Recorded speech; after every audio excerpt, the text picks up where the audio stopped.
Bismillahirrahmanirrahim. Today we are going to start our last concept assessment. The concept assessment name is 2.10. बहुत important concept assessment है और आज इसी के साथ हमारा जो चैप्टर नंबर सेकंड है इलेक्ट्रोकेमिस्ट्री के नाम से वो आज मुकम्मल होने जा रहा है। चैप्टर पहले मुकम्मल था, कंसेप्ट असेसमेंट्स करा दी गई हैं। If I would have a time then I would do कि मैं आपको एग्जांपल भी करवा दूंगा, but the thing is that कि अभी मेरे पास बहुत रिकॉर्डिंग पड़ी हुई है, बहुत चीजें रिकॉर्ड करनी है, तो कोशिश करेंगे कि रिकॉर्ड पहले तो कोशिश होगी कि एग्जाम्पल्स भी करवाई जाए, बट अगर नहीं टाइम मिलता तो कंसेप्ट असेसमेंट लाजमी समझे, वो समझेंगे तो आपको एग्जाम्पल्स बआसानी समझ आ जाएंगी। And this chapter is most important chapter for long as well as short questions. 2 से 3 शॉर्ट क्वेश्चन यहाँ से आएंगे, एक लॉन्ग क्वेश्चन आएगा, ज्यादा नहीं तो 2 से 3 जो आपके पास सवाल होंगे ना, वो होंगे आपके पास क्या, कोई दो राय नहीं कि उसमें न्यूमेरिकली होगा। उसमें आयन इलेक्ट्रॉन मेथड हो सकता है, ऑक्सीडेशन नंबर मेथड हो सकता है, उसके अलावा ज्यादातर वो कंसेप्ट असेसमेंट्स पे रहेगा, इसलिए इस पे काम करके आए। इंतहाई अहम चैप्टर है। इलेक्ट्रोकेमिस्ट्री के बगैर मैं नहीं समझता कि हमारी दाल पानी गलेगा, तो इसलिए हमारी दाल गलनी नहीं है, तो कोशिश कीजिएगा इलेक्ट्रोकेमिस्ट्री समझ के आए। पहले सारे लेक्चर लगा दिए गए हैं और फिर उसके बाद सारी कंसेप्ट असेसमेंट एग्जाम्पल्स को भी सॉल्व करवाया जा रहा है।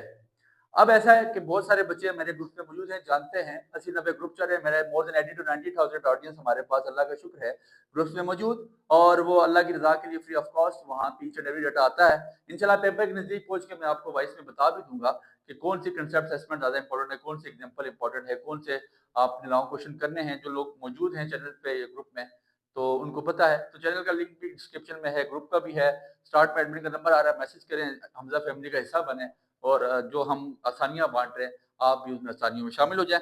2.10 कंसेप्ट असेसमेंट की स्टेटमेंट लेंथी है, I don't have a time to write, मैं इसको, मेरे पास इतना टाइम नहीं था कि मैं इसको लिख सकता।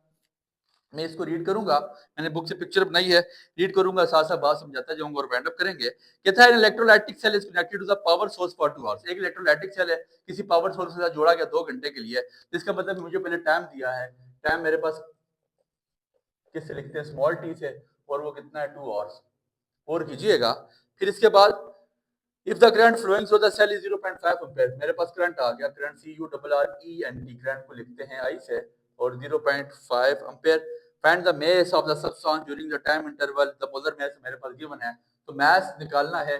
मास के लिए मशहूर जमाना फार्मूला, मास मुझे पता है number of moles multiply by molar mass होता है, तो number of moles equals to mass double molar mass, तो मास निकालने के लिए number of moles which is equals to mass number of moles multiply by molar mass, तो मुझे formula भी पता है।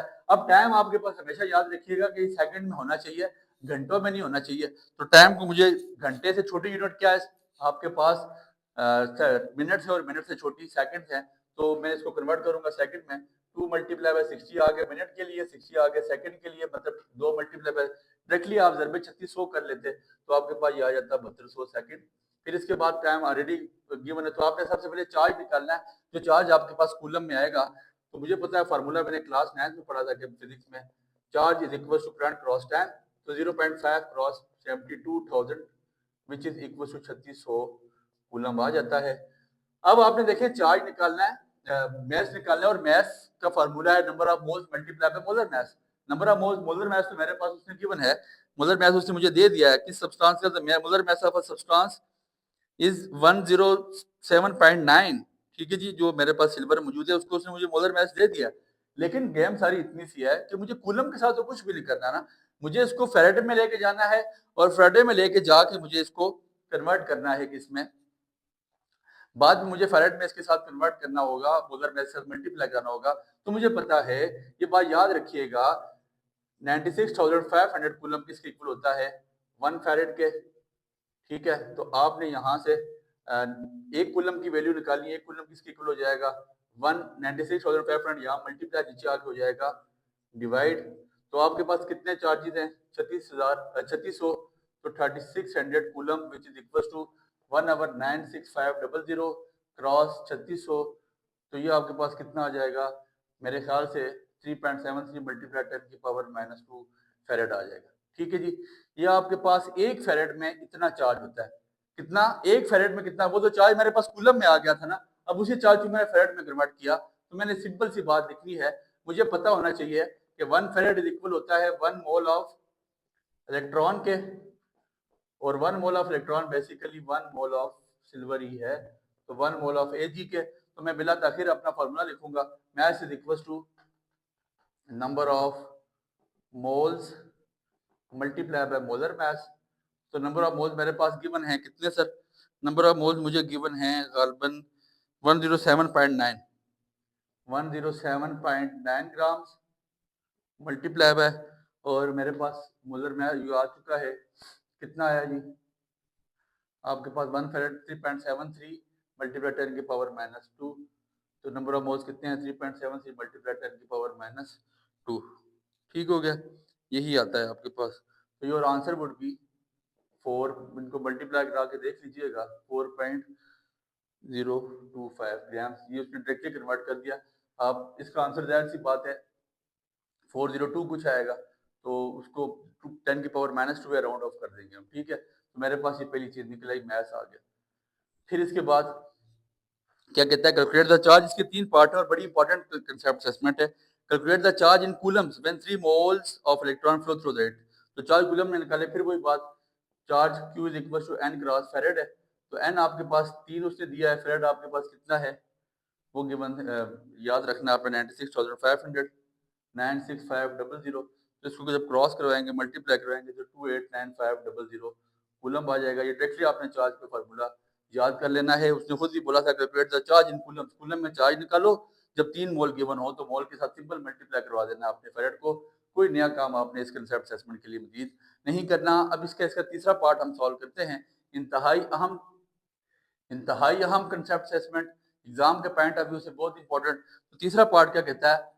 वही चीज दोबारा निकालनी, calculate the mass of the silver deposited at the cathode during the electrolysis of solution. Electrolysis में जितना उसमें डिपॉजिट हुआ है कैथोड पे, if you have used a current of 0.1 ampere 20 minutes, time आपके पास फिर गिवन है, तो 20 मिनट से आप सिंपल सेकंड में जाना है, तो मल्टीप्लाई बाय डायरेक्टली 60 करवा लें, 60 दरबे 2 तो कितना होता है, ये आपके पास आ जाएगा 1200। ठीक है, करंट आपके पास कितना गिवन है? I 0.1 ampere. उसी तरह चार्ज निकालना, Q is equal to I cross T।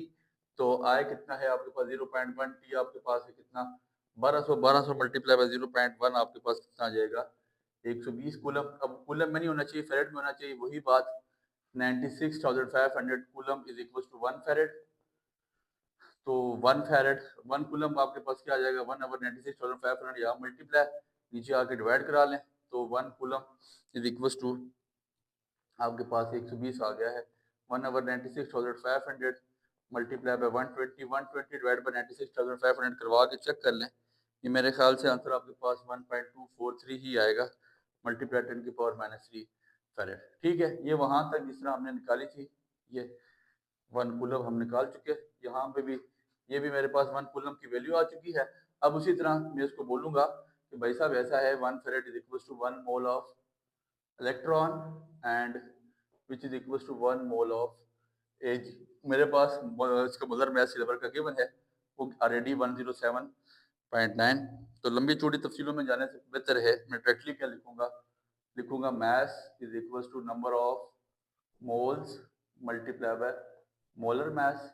तो मास मेरे पास कितना आ चुका है? नंबर ऑफ मोल्स कितने आ चुके हैं?